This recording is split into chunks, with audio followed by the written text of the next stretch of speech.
Hi everybody. I'm Dr. Amine Mosbah from the vet school Sidi Thabit. I'm actually a BUEI expert and the CEO of Multiverse. Well, I'm going to be talking today about DNA language model for reading and writing the DNA. We're going to first start off by read the DNA, show how models could read DNA, understand it, and then use it through CRISPR-Cas. Well, first of all, AI has been around for quite a long time now. People have tried to model brain cell functions and have developed digital data processing units that operates like neural cells, turning signal on and off. At that time, we lacked the computational resources needed to run such energy scavenger algorithms. So it was the freezing winter of AI, and then a personal computer emerged in the late 90s, along with GPUs, cloud computing, with generalized access to powerful processing capabilities. This is where we began witnessing massive implementation of AI across multiple fields. In the future, AI is expected to outsmart us and accomplish tasks faster, better, and cheaper than we do.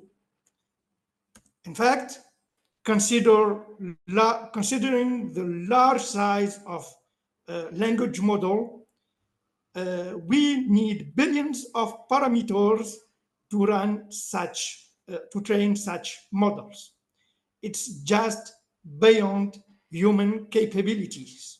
That's why we use clusters, clouds, and GPUs to do it.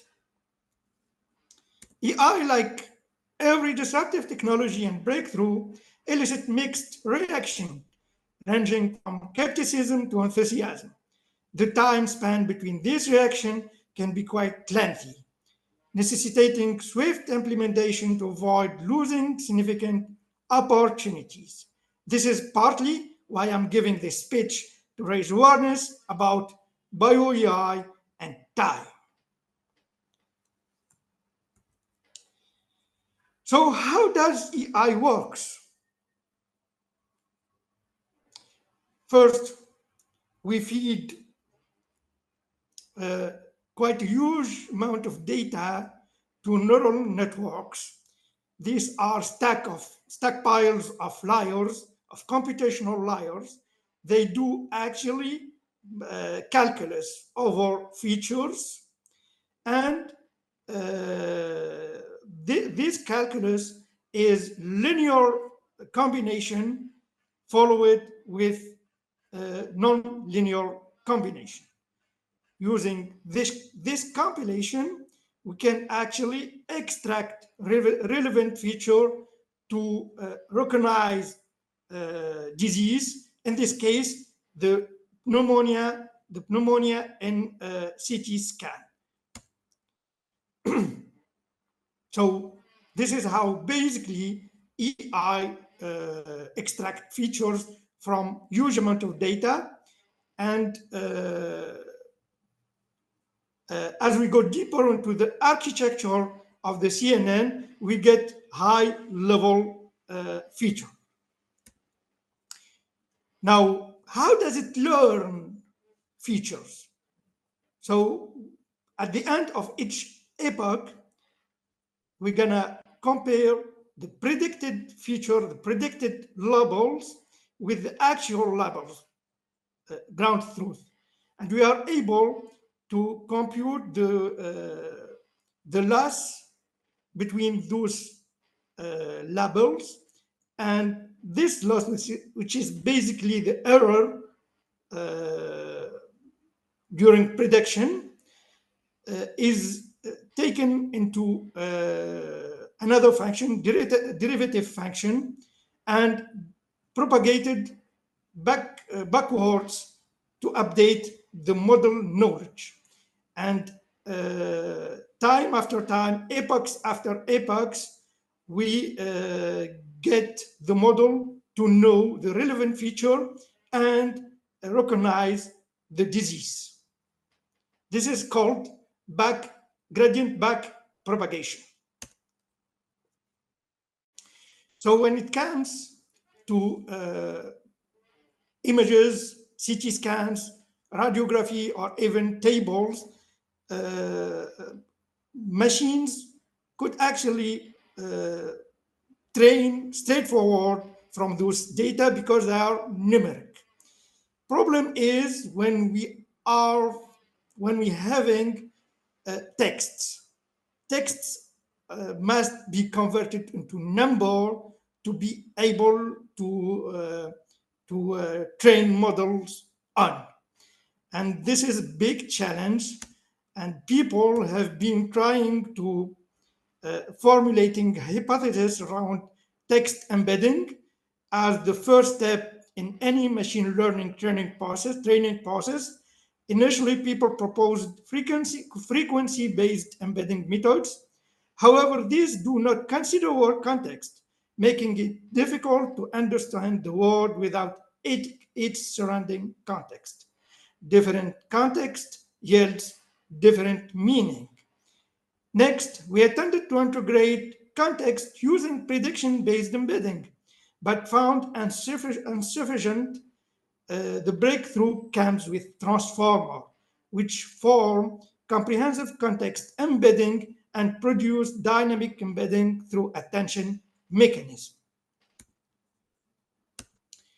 In this framework, we feed text input into the decoder to learn how meanings, how word, how to decode the learned word meaning through context. We convert words into vector, which is number, and project them into vector space in hopes of making sense of the embeddings. As we progress, we train, we can adjust the embedding in a meaningful way. And this is the vector space with the vector embedding of each word. Now, what's left is to steer the word meaning through the vector space so that each embedding match its real meaning. With this example, we can see that we started off by the word king, and then we added positional encoder, and then we added another word, leave it through the medieval time, and another word, Abbasid Empire, another word in Arabic night, and we end up with the right embedding, which is basically the caliphate. And here is how the embedding is navigated through the vector space to make sense of the word. You can see here we have first space that catches the gender, men versus women, another dimension that catches the time, medieval versus modern, another space that catches the social status, king versus queen, and another space that catches the geographic place, which is Arabian Nights and Marketplace. And you see here that embeddings start making sense, actually. And with this approach, when we convert text into meaningful number, we can do calculus. We can compare words. We can extract vectors. We can make machine learning out of it. And transformers do just that. We feed the text to first building block called encoder to extract the contextual meaning of each word, and then we feed it to the decoder to decode the meaning and predict the next token, which is the next word. So I'm gonna spare you the mathematical approach. The revolution beside transformer is that we have now a tool to catch the context, the near and the far context of each word through what we call multi-head attention mechanism. And this multi-head attention learns the context and steer the embedding toward the right direction, the direction which makes sense to us. Here is the decoder architecture. Now let's try it out with an example. Here is our input text. King lived in the medieval time, ruled the Abbasid Empire, mentioned in the Arabian Night, which is Alf Lila Lila, married to Queen Zubaydah. Who is that? Well, we're gonna start training the model through the encoder and the decoder, steer the embedding updated at every epoch of training. And you can see here that the first sentence could predict the right person, which is Harun Rashid. The green sentence, when we change words with the same word we wanted to use to predict the next token, which is king in green and blue, when we put king in another context, we get another output, which is actually a marketplace. Well, how we can harness natural language processing to understand DNA? Well, DNA, it's a sequence in a context, in a multi-omics context. We have 3 billion pair base. The 20K protein are encoded only, and the rest are actually regulation factor, introns, RNA, and etc. And those are the context we need to take to encode as well. DNA is a sequential data, just like RNA, like protein. And if we use NLP, we should probably predict their sense just as we did with text. And we need also to code the context. And the context might be epidemiological regulations, transcriptomic regulation, and also post-transcriptomic modification. And guess what? This is called multi-omics embedding, and people have been doing that for the late couple of years. And the latest one, the most successful example, is achieved by Google Brain team, and they put together a model that understands protein and predicts its folding pattern. This is 50 years old grand challenge in biology, and they have just won the Nobel Prize, 2024 Nobel Prize, because of this model. Actually, it's updated to AlphaFold 2. Now, understanding DNA, large model, at a higher level would actually mean screening for large databases for drug design. And this is what this paper features. Actually, using AI, they discovered that PCSK9 gene, once knocked off could lower the cholesterol level, the LDL. So it's basically biomarker of metabolic disease and eventually therapeutical target too. Well, what is multi-omics embedding in CRISPR context? CRISPR, it's sequence data. We need to select. We need to select the guide RNA. That's the first step. But we need also to select the right CRISPR-Cas protein, the right Cas protein, and put some constraints on it using multi-omics embedding. We need to take into consideration when we design guide RNA, the A count, the GC count, and the epigenetic modification too. Guess what? This is what CRISPR GPT does for us. And the application is just mind-blowing.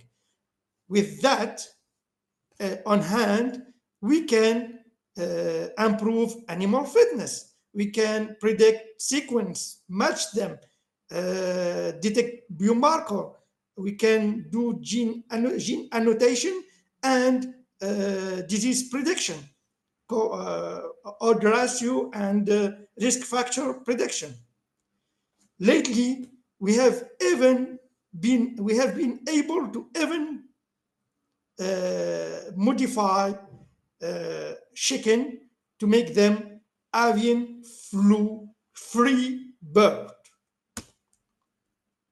This is a collection of application of CRISPR-Cas9 in animal biotechnology, but we also need to take into consideration other feature we may know and we may not know, and this is where AI may help us. AI may explain what we know, but also has the power to predict what we don't know yet. So we basically need to be to keep to have a science-based approach and be cautious enough to acknowledge our limitations and implement positive application of AI. I'm telling this because we can also have bad implementations, especially in bioterrorism, and we need to be aware of that. Well, in the upcoming workshop, we're gonna deepen our knowledge about AI and CRISPR, and we will be having a hand-on workshop to implement CRISPR using NVIDIA AI platform. Thank you all very much, and I'm happy to take in your questions. Well, thank you very much, Amin. I have to confess that I'm a bit, not a bit, I'm illiterate, if we could say so, in AI and this kind of new alphabet. But let me ask you this direct question. How AI will help me in term of time and money in my daily life in the lab, dealing with CRISPR or any other type of biology and research. So how AI will help me gaining time and money? AI actually it's basically an optimization tool. We could implement it at any level of your experiment. Uh, let's let's feature that. Uh, Actually, we could make a virtual pipeline to optimize your experiment before even you go to the lab. This is one side to see to see things.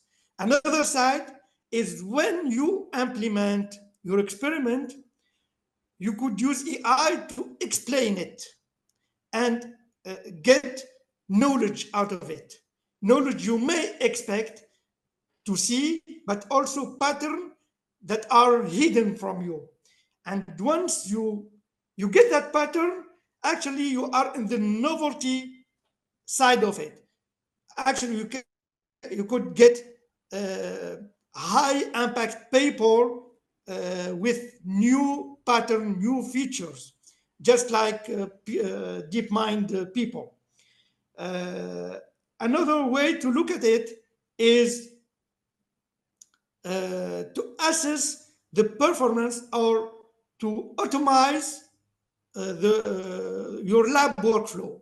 This gonna spare you time, money, and eventually you could make agent to do the job in your place. This is automation. Okay, if you say so. So I have a question here from Badia. Badia, you can ask your question directly. Thank you.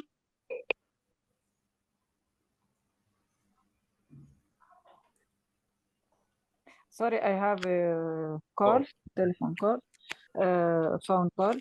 So thank you, Amin, for your presentation. As I don't well understand the artificial intelligence, but my question is about the input, the data.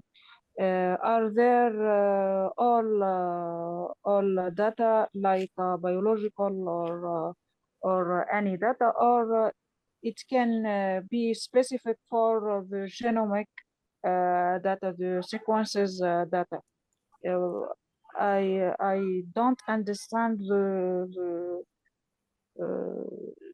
meaning of artificial intelligence. So it's my basic question about the input, what we can use as data to can use to can apply the intelligence artificial. Basically, we can currently we can plug in any kind of data you have on hand. There is no limitation about that. Vision models can embed actually images and video into voxels and add it to the embedding space, just like text, sequence, proteins, you name it. So right now, I mean, I that's a don't well, Badia, allez-y.